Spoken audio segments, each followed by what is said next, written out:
Hey, good morning, everybody. Welcome back to Sunshine Acres. I'm Jason here, up here in the wood yard again. You can see behind me, we picked up 6 new IBC totes yesterday, so we're going to be working on that later today in preparation for swapping out the kiln for the first time. So I had to skip video last week. Apologize to y'all for that, for missing. Had some family matters we had to go take care of in Florida. So we got all that taken care of, and now it's time to get some work done here at Sunshine Acres. You see I got a beanie on, long sleeves. That'll probably change throughout the day. I think we'll get up to 70 later this afternoon, but it is chilly in the mornings, but it is perfect time of year to really crank out some good work and get some things done. So for today's video, as I said, we got 6 containers here, and I want to get the bladders cut out of them. So we'll get those cleaned out. You saw in previous videos how we modified a few of the cages to make access doors.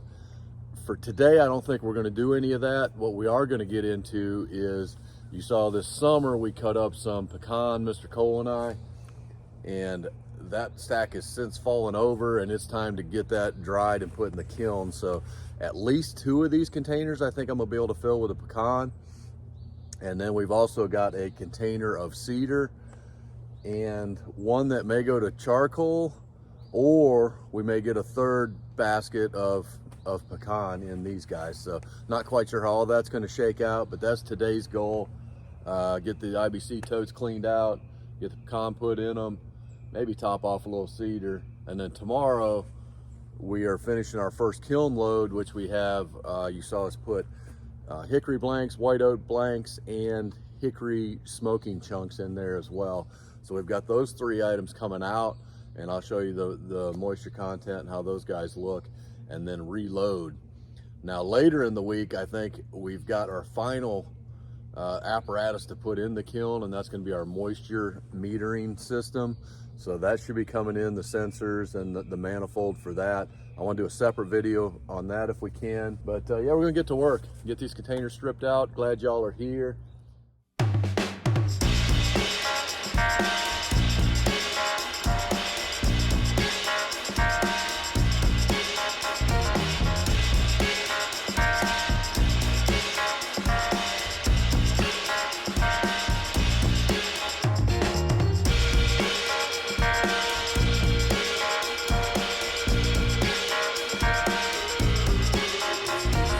So as usual around here, quick change of plans. I said I was not going to cut out the face of the cage, but seeing how deep they are and the size of the pecan that we're going to be putting in there, I think I do want that access for this. So I'm going to go ahead and cut out just that small little door so we can access these guys.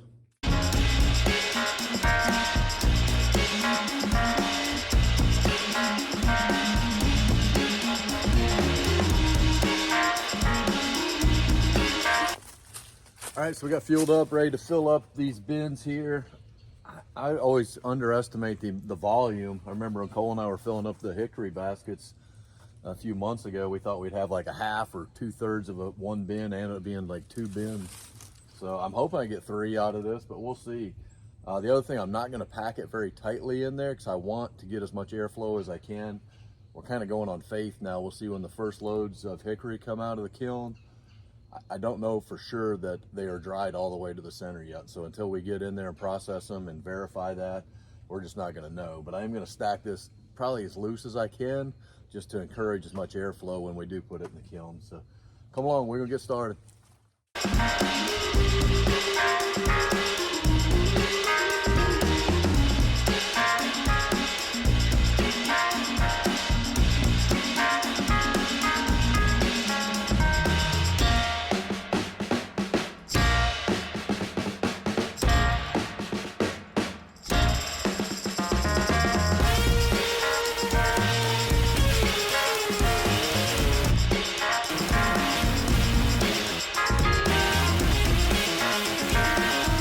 Okay, so we spent the morning moving some stuff around up here in the wood yard, but you saw yesterday we got 3 baskets filled with pecan, and then I've got a basket, probably 3/4 of a basket here of cedar.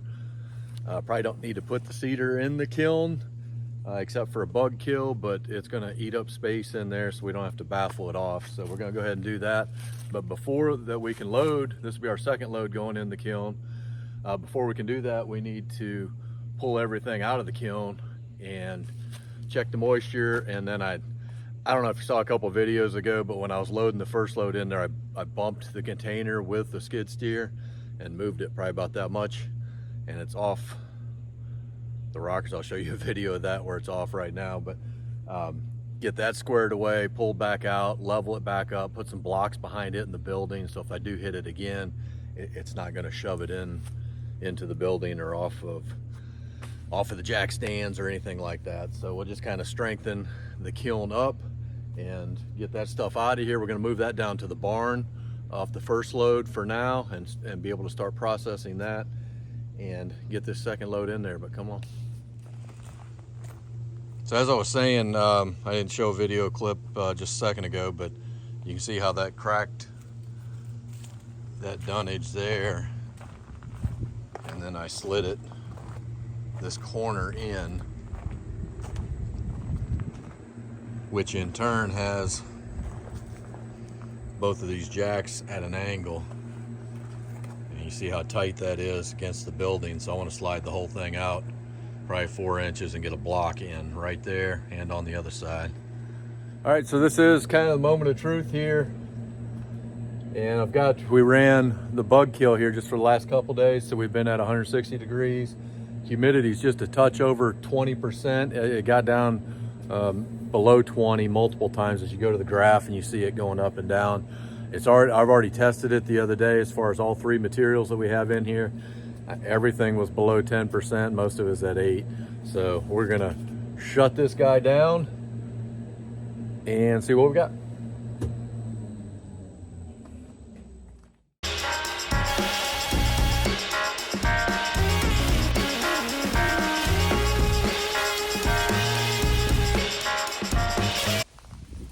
All right, so that's it. This is the first load coming out of the idry kiln container. In general, I mean, there's some dead bugs and stuff like that inside. I'm seeing some water streaks in the back of the doors, but this is going to get a lean-to over the top of it eventually, so I think that will eliminate that.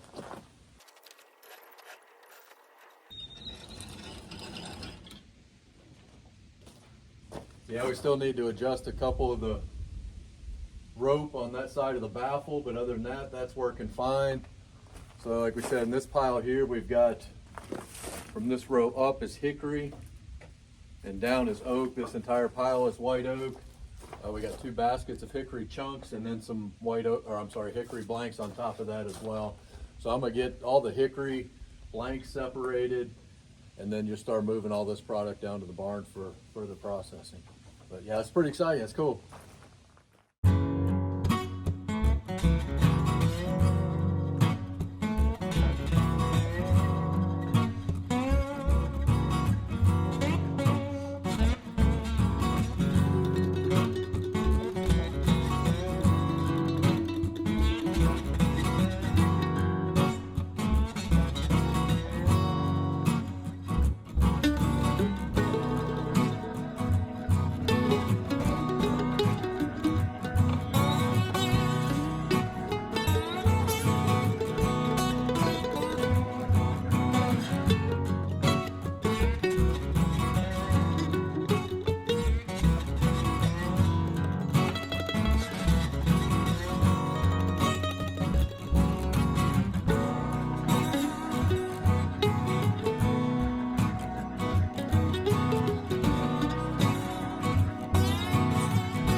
Okay, so this is a good load of material here to be ready for finished processing. We got all our hickory blanks there, hickory chunks, and then white oak blanks down here. So I want to do one final moisture check on these guys. All right, so we've got just randomly picked one hickory blank, one white oak blank, 2 hickory chunks. So I've got an example out of every one of them.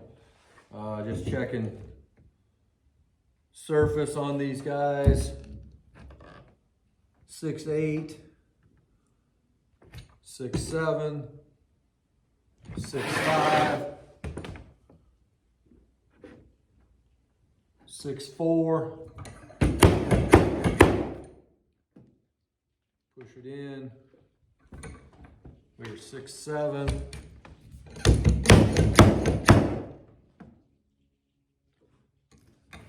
6'4". That's percentage, so 6.4%. The goal here was always get 8% or less. 6.4. No, I think everything here is ready to go. And everything's been, the bug kill's been done on them, so they're ready to be, they can be shipped anywhere, they can be boxed up. They can go campgrounds, they can cross state lines, they can do any of that stuff. So all that's good to go. So we're happy with this load. I don't know if I'll show you processing this much. At some point we will in the future. But yeah, let's get back up to the kiln. Let's load up. Well, we want to get that thing leveled back up and then leveled up, cleaned up, and reloaded. Go from there.